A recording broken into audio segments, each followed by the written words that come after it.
Quality education is priceless. We all understand the significance of quality education.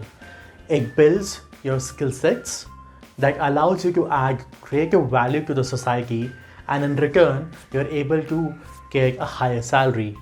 With the higher salary and your ability to contribute greatly to society, you can lead a better standard of living. Furthermore, quality education allows you to study with some of the best minds and builds your professional acquaintance network, as well as helps you build lifelong friends to help you achieve your personal and professional goals in your life. We all want that quality education, but unfortunately, quality education comes with a price tag. Some of the best universities of the world are situated in the developed countries such as US, UK, Europe, Australia, and they tend to have a high tuition fee as well as high living expenses.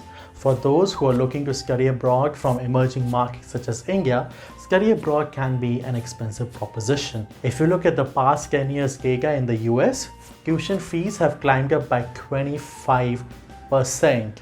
Living expenses, they tend to be much higher than what you would spend in India. For these reasons, cost of education in the US for a one-year master's degree can be $60,000. If you're looking for a two-year degree, it can range from $120,000 to $150,000, including your tuition, living, and all other expenses that go into this. Despite the price tag, people do look at international quality education as a gateway to success. With international education, you get access to amazing job opportunities. Study at some of the best universities and programs can help launch a global career for you. However, it would be very interesting if we can reduce this price tag, if we can reduce the cost of attendance. And one of the most amazing ways to do is by scholarship. And I'm going to be discussing quickly 3 types of scholarships that you can obtain in decreasing order or difficulty.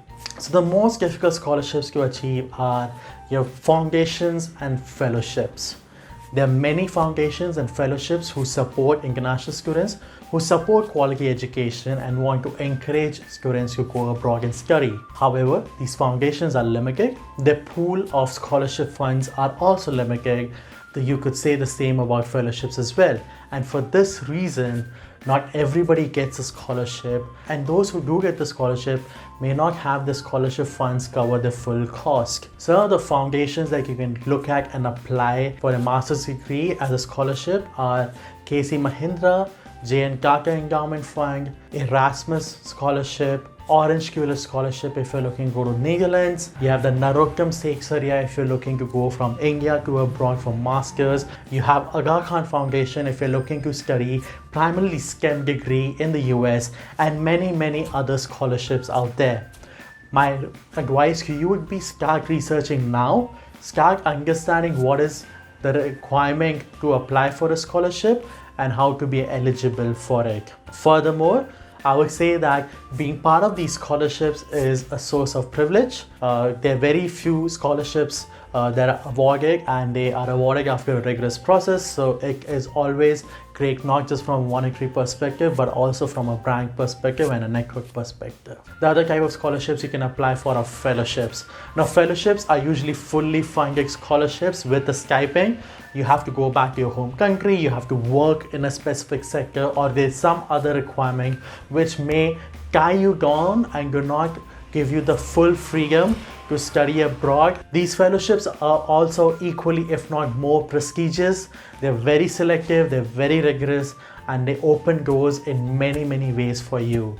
So some of the fellowships out there for you are the Chevening Fellowship, Humphrey Fellowship, Fulbright Fellowship, Dhirubhai Ambani Fellowship, and many others out there. Similarly to foundations, I would encourage you to start researching them and apply early. They typically have a very early deadline, so be careful, be cognizant of the deadlines and start applying. The second type of scholarship that you should definitely apply for is the scholarships that is offered by the university. Now, these scholarships can come in multiple formats.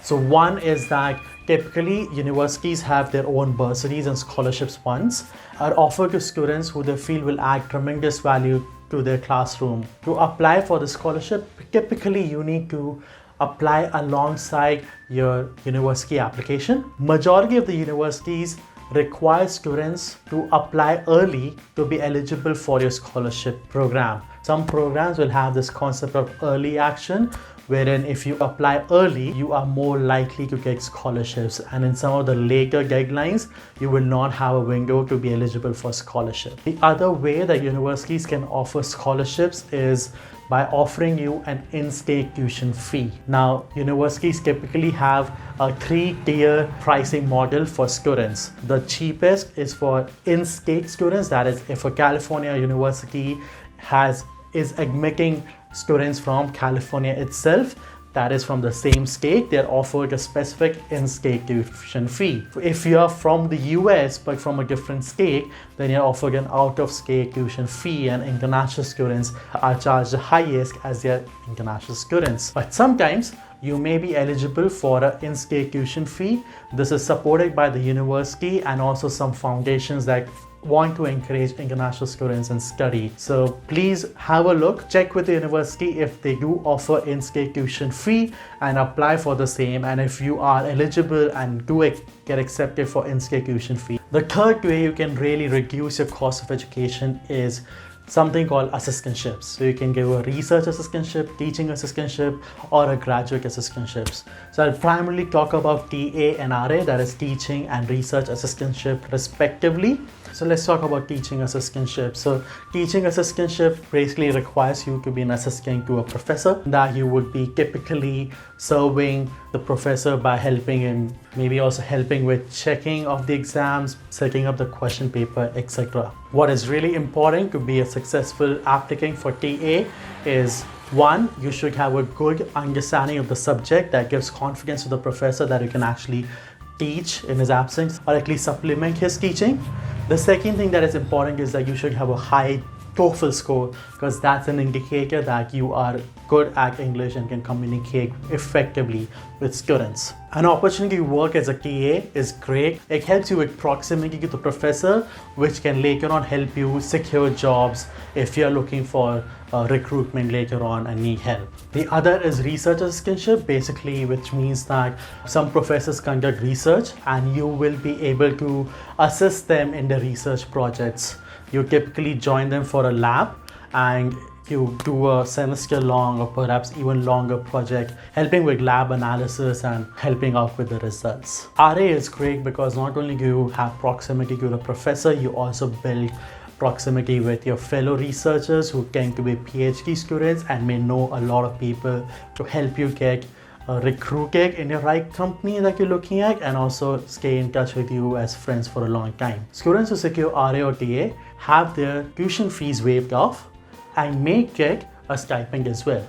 The waive off depends, it can be 25 to 100% of a waive off, and the stipend also depends from university to university. Okay, if you do get a stipend, the stipend is very likely to cover all of your expenses. So if you get an RA or a TA, which is 100% tuition waiver with a stipend, you effectively do not need to spend a single penny towards your cost of education. So folks, in the order of chronology, the first thing you should start doing is start researching for fellowships and foundations where you can apply for scholarships. So that would be the first step.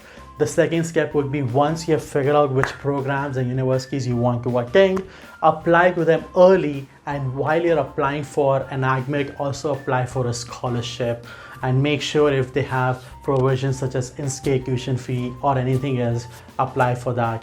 And the third thing is, if once you reach the US or once you reach campus, or you can in fact start reaching out to professors even before that, after you get an AGMEC, get an RAT or any other assistantship, it significantly helps you with reducing your cost of education and makes life much easier for you.